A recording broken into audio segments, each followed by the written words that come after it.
잠이 오지 않는 밤, 당신의 꿈길에 함께할 감성 에세이입니다. 오늘도 수고 많으셨어요. 하루의 수고하고 무거운 삶의 짐을 내려놓고 편안한 쉼이 있는 이 밤이 되셨으면 참 좋겠네요. 성경 창세기를 주제로 나를 찾아 떠나는 여행을 하고 있는데요. 오늘은 창세기 38장 가릴 수 없는 것. 요절은 창세기 38장 25절에서 26절.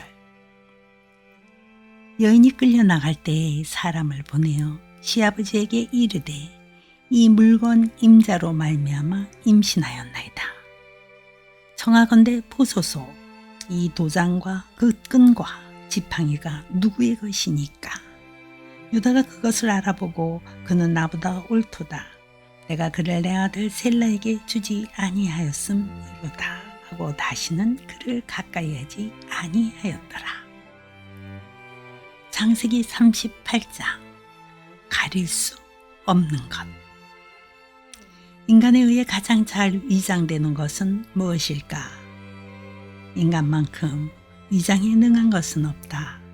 인간은 무엇인가를 포장하기를 즐긴다. 선물을 예쁜 포장지에 싸고 또 싸 예쁜 리본까지 달고, 가구에도 갖가지 무늬가 프린터된 덮개로 씌우고, 투명한 유리창도 커튼으로 치고, 한 송이 장미꽃도 꽃보다 현란한 포장지로 감싼다. 인간 문화가 발달할수록 본체를 가린 인간의 포장술은 더 화려해진다.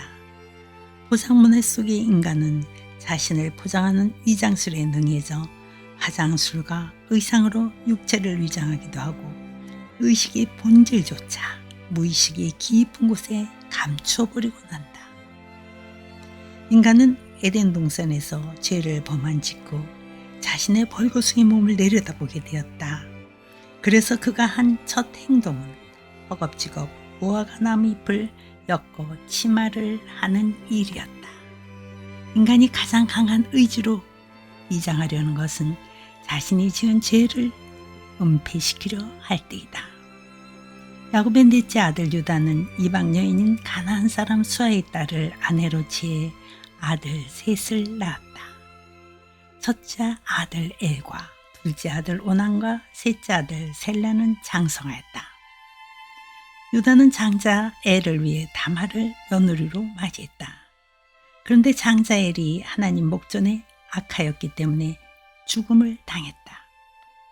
당시는 계대 결혼 제도가 있었기 때문에 유다는 오난을 형수인 다말에게 들여보내 씨를 얻으려고 했다. 오난은 그 씨가 자기 것이 되지 않은 줄 알고 형수에게 들어갔을 때에 형에게 아들을 얻게 아니하려고 땅에 설정했다. 유다의 첫째 아들 엘과 둘째 아들 오난은 은밀한 곳에서 죄를 범했다. 죄는 위장술을 인간에게 가르친다.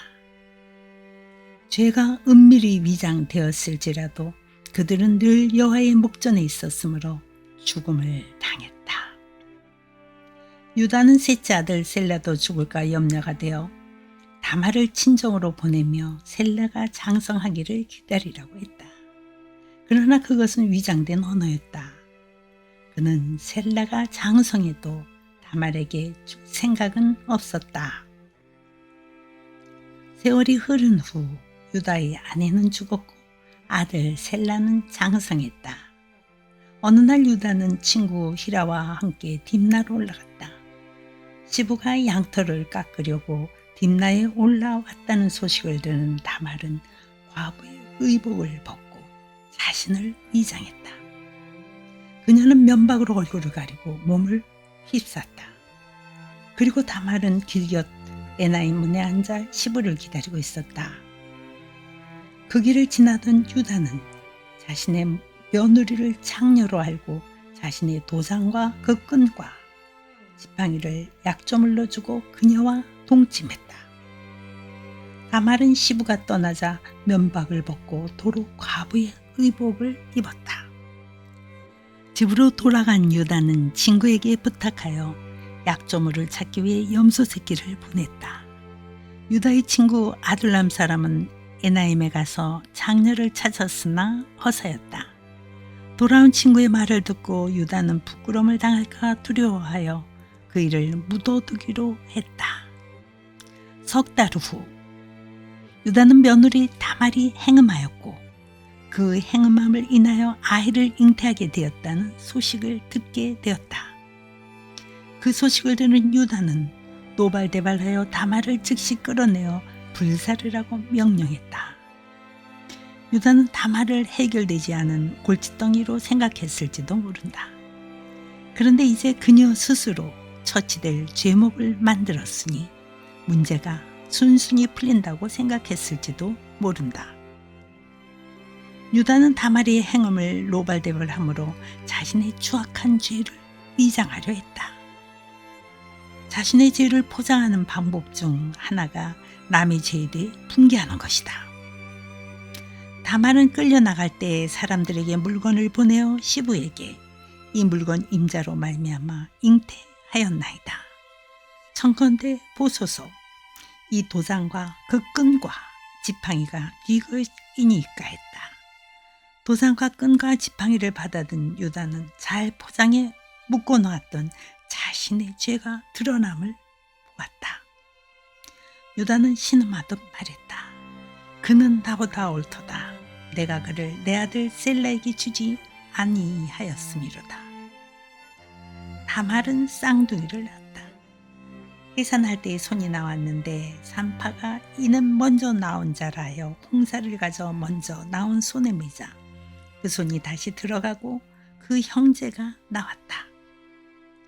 그를 보고 산파가 내가 어찌하여 터치고 나왔느냐고 하여 그 이름을 베레스라 불렀고 손에 홍사 있는 아기가 뒤에 나오니 그 이름을 셀라라 불렀다.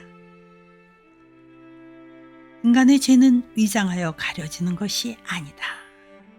죄의 위장은 말라 아스라지는 무화과 나무 잎으로 치마를 엮는 행위와 같은 것이다. 죄는 인간의 행위로 가려지는 것이 아니다.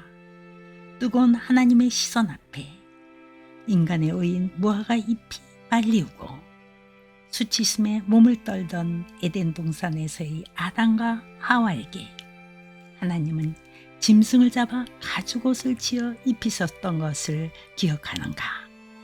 그때 하나님은 원수의 머리를 상하게 할 여자의 후손을 약속하셨었다.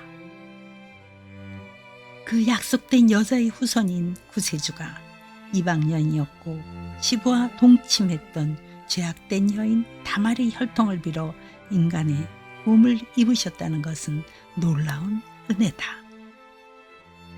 하나님의 선택도 사랑도 구원도 인간의 행위에 의한 것이 아니다.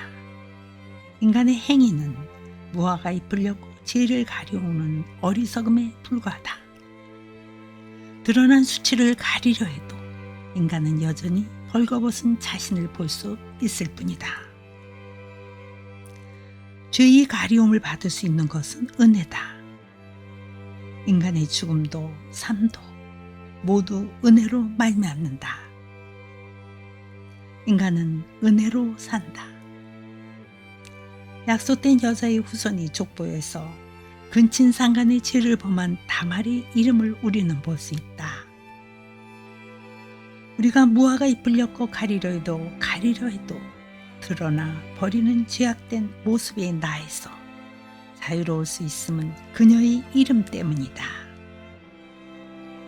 목을 조여오던 율법 앞에 더욱 드러났던 씻겨지지 않는 죄, 그 위로 이제 은혜의 생수가 널려 넘치는 것이다. 다말, 그녀의 이름은 죄악된 이름이었을 뿐이다.